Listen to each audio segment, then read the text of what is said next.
राजा रानी की कहानी। सालों पहले लखनपुर नाम के राज्य में भीमा नाम के राजा का शासन हुआ करता था। वह बहुत महत्वाकांक्षी था और अपनी प्रजा से बहुत प्यार करता था। उनके राज्य में चारों ओर खुशहाली थी, लेकिन राजा रानी खुद हमेशा दुखी रहते थे। उनके पास धन, दौलत, शोहरत सब कुछ था, लेकिन उनकी संतान न थी। संतान पाने के लिए राजा और रानी पूजा पाठ जप तप सब करके देख चुके थे, लेकिन कोई फायदा नहीं हुआ। एक दिन महर्षि के कहने पर राजा ने महायज्ञ कराने का फैसला किया। यज्ञ और भगवान के प्रताप से राजा को एक बहुत सुंदर कन्या की प्राप्ति हुई। राजा रानी के साथ पूरी प्रजा खुशी से झूमने लगी। राज्य में चारों तरफ खुशी का माहौल छा गया।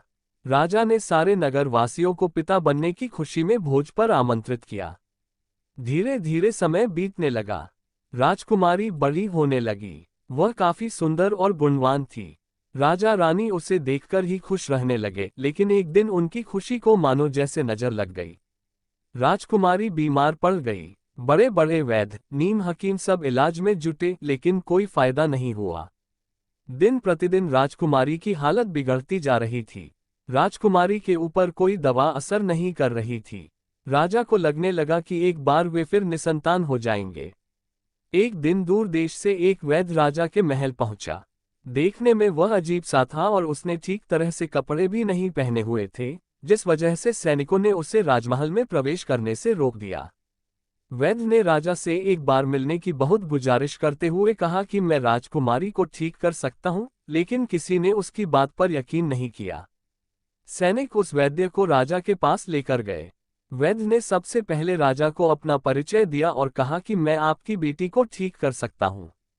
राजा उसकी बात सुनकर प्रसन्न हुआ, लेकिन उसका रहन सहन देखकर राजा ने भी उस पर यकीन नहीं किया। उधर राजकुमारी की तबीयत दिन प्रतिदिन खराब होती जा रही थी।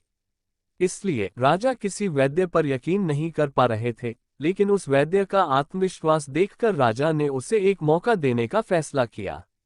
राजा ने वैद्य को बोला कि अगर राजकुमारी ठीक नहीं हुई तो अंजाम भुगतने के लिए तैयार रहना।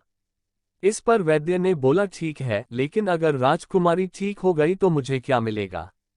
राजा ने कहा जो मांगोगे मिलेगा। वैद्य राजी हो गया। राजा खुद उस वैद्य को लेकर राजकुमारी के पास गया। राजकुमारी बिस्तर पर बेजान सी लेटी हुई थी। ऐसा लग रहा था जैसे किसी ने उसका सारा नूर निकाल लिया हो। चेहरा दर्द में डूबा पीला पड़ गया था। वैद्य राजकुमारी के करीब पहुंचा और नब्ज टटोलने लगा। फिर उसने थैले से जड़ी बूटियों से तैयार दवा की पुड़िया निकाली और राजकुमारी के मुंह में डाल दी। वैद्य ने राजा और रानी से बोला कि आपकी बेटी जल्दी ठीक हो जाएगी। वैद्य की बात सुनकर राजा रानी के मन में बेटी के ठीक होने की एक उम्मीद की किरण जाग उठी। ऐसे ही इलाज करते हुए 2 महीने बीत गए। धीरे धीरे राजकुमारी की हालत में सुधार होने लगा। उसके चेहरे की चमक लौटने लगी। राजा रानी के चेहरे की खुशी भी झलकने लगी। एक दिन वैद्य ने राजा से कहा, महाराज, राजकुमारी अब ठीक हो गई है। ये 1 महीने की पुड़िया बनाकर दे रहा हूं। इसे समय पर राजकुमारी को देते रहना। इसके बाद राजकुमारी पूरी तरह स्वस्थ हो जाएंगी। ये बीमारी दोबारा उनके पास भी नहीं फटकेगी। अगले दिन राजा ने वैद्य को अपने पास बुलाया और कहा कि वादे के मुताबिक मैं तुम्हें तुम्हारा इनाम देना चाहता हूँ। बताओ तुम्हें क्या चाहिए? वैद्य बोला, सोच लीजिए राजा जी, आप अपने वादे पर कायम रह पाएंगे। राजा ने बोला, तुमने मेरी बेटी को स्वस्थ किया है, बोलो क्या मांगते हो? वैद्य ने मुस्कुराते हुए कहा, आपका आधा राज्य और बेटी का हाथ। इतना सुनते ही राजा आग बबूला हो गया। उसने कड़कते हुए कहा, तुम होश में तो हो? अगर तुमने मेरी बेटी के प्राणों की रक्षा न की होती तो तुम अब तक यमलोक पहुंच गए होते। उसने सैनिकों को आदेश दिया कि इसे राज्य से बाहर निकाल दिया जाए। वैद्य कुटिलता से मुस्कुराते हुए वहां से चला गया। इस घटना के कुछ दिन ही बीते थे कि एक दिन फिर राजकुमारी की हालत बिगड़ गई। उसका शरीर नीला पड़ गया। आनन फानन में राजवैद्य को बुलाया गया। राजवैद्य ने बताया कि राजकुमारी को जहर दिया गया है। इसका तोड़ किसी के पास नहीं है। कुछ देर बाद राजकुमारी ने दम तोड़ दिया। पूरे राज्य में मातम छा गया। राजा रानी शोक में डूब गए।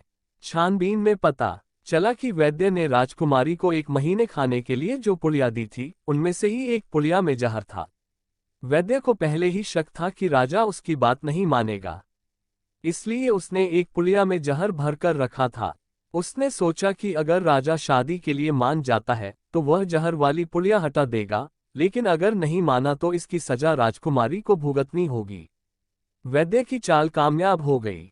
शिक्षा: अगर किसी से कोई वादा किया है तो उसे पूरा जरूर करना चाहिए।